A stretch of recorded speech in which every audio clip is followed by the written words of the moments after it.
When you turn the TV on, from the time you turn it on, they're telling you to take Dristan for this, something for that. And all of these symptoms that they're addressing are symptoms of purification and elimination of waste.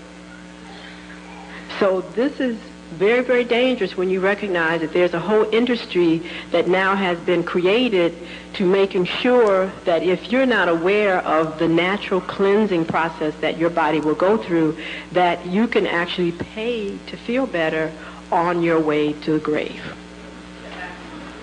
You'll be actually paying to feel better on your way to the grave. So when the aspirin stops the temperature, when the pain relievers stop the aching pain, etc., what is actually happening in your body? And it's very important for you to understand that your body is a gift. It is the greatest tool that has been given to you. It is not your enemy. It has no intentions of wanting to abandon you. It has no intentions of wanting to bring pain on you. But if, like anything, you don't take time to learn how it functions, to learn what it does, what it should be doing, and how to care for it, how can you get the best out of it? It's like a person who has a wonderful automobile but has not taken any time to learn what it needs for maintenance, how to get the best mileage out of it, etc. They find that they don't have a good rapport with it, and eventually, if they don't pay attention, it can definitely cause them to lose lots of money, and most of all, it can cause you to lose your life. An automobile was not built to do any of these things except to be able in comfort and in style to get you from point A to point B. But it is the rapport, the lack of rapport, that causes all this other stuff that people are experiencing.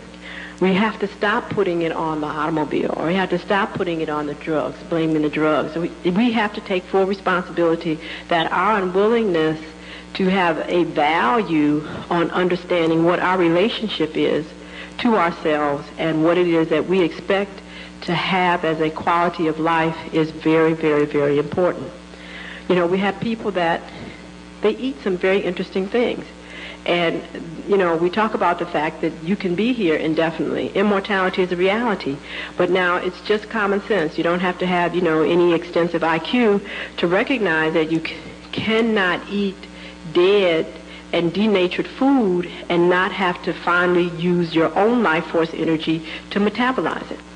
The key is that at least you want to be putting things in your body that break even as far as energy goes, or actually gives you more energy than you feel that you have at the moment. And we see many individuals that will eat things that by the time they're able to gnaw this stuff down, they are totally unconscious. Totally unconscious, which has automatically told them that what little energy they did have that allowed them to be able to get this into their mouth and chew it, it sapped all of that. That's all gone. And we've all been victim of this because we didn't have this information. I mean, this is one of the things that really woke me up about having to make some changes in my life that truly were not introduced to me because of my home environment. When I was doing my residency, I had my OB stint, and it was intense because I was on 36 hours, off 12.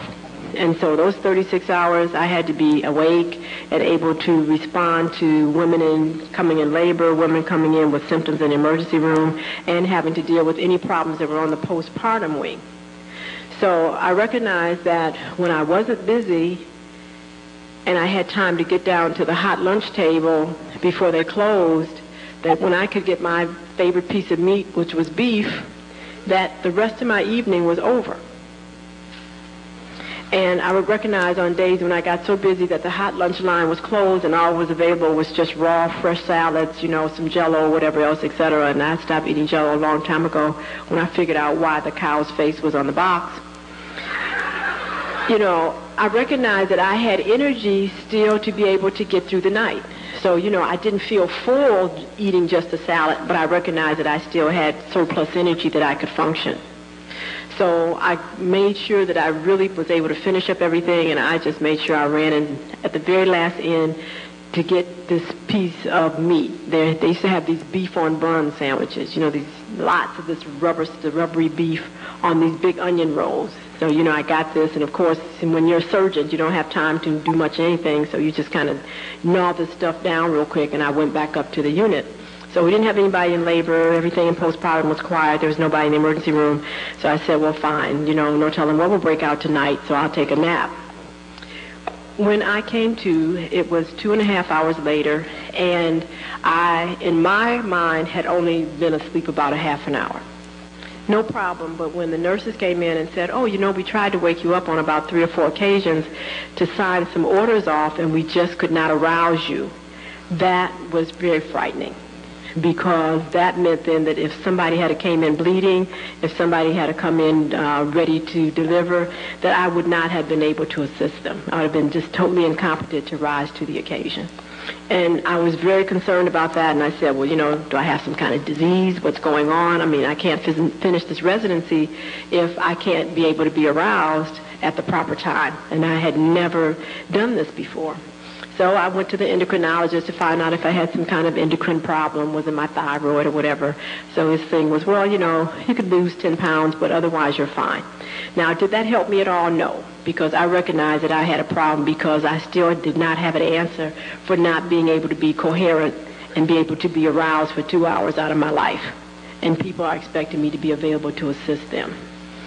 So I said, well, let me just pay attention to what was going on at the time that this happened.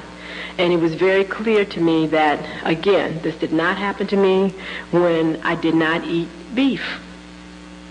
So I said, well, let me do the experiment, because I had never heard of meat causing these kind of problems. That had never been ever taught to me, never said in medical school or anything. But I'm just going by what my body was telling me. I said, okay, well, let me not eat any more beef and just see what happens. Lo and behold, it never happened again. So I was like, that's really interesting. I said, I won't tell this to anybody because they won't believe it. But I just will recognize that, I have an allergic reaction to beef, okay, because that's what we're just going to say this is. So then I start noticing that I start getting drowsy when I ate chicken. So I was like, oh, now that's real interesting, because, this sensation of wanting to just kind of sit down and be quiet and not feel like really wanting to think a lot was starting to occur with chicken. So I said, well, I think I better leave that alone. So I stopped eating chicken, and that never came back again.